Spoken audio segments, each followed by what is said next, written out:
So the fact that we now have the world's first ever paediatric blast injury field manual is a shocking testimony to the failure of adults across this planet to better protect children in conflict.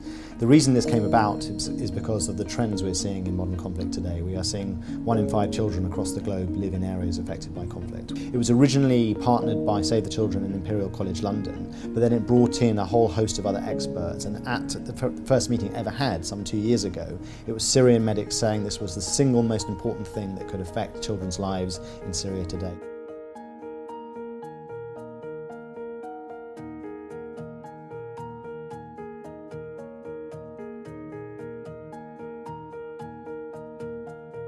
There is a much larger emotional burden when you treat a child. One of my experiences in Afghanistan on my last trip was in my 2nd or 3rd day there. We were presented with a roughly 8-year-old child who'd been involved in a blast and had lost 3 limbs. So we used to call this aspect of it the emotional window. And as I stood at the end of that bed, I looked at this child and thought, I know what to do medically. She looked the same age, the same sort of size, even the same sort of coloration as my own daughter at the time. So it really brought home to me the barriers that clinicians face when they're treating severely injured children.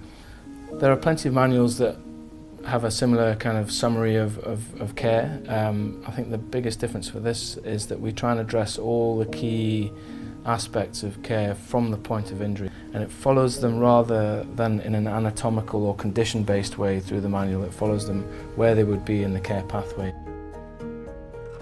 It's really a response to direct need from conflict zones. We're hoping to roll it out not just in Syria but also in Yemen, in Afghanistan, in Nigeria, in Iraq. But going forward we're looking to really create more tools, more structures, things like a global paediatric trauma register that can give us data outcomes which can ensure that in 10 years to come we know a bit more about what keeps children alive, what works, whether it's responding to the Manchester bomb attack or a bombing in Islamabad. That's the kind of world we live in, and that's the kind of challenge we face today.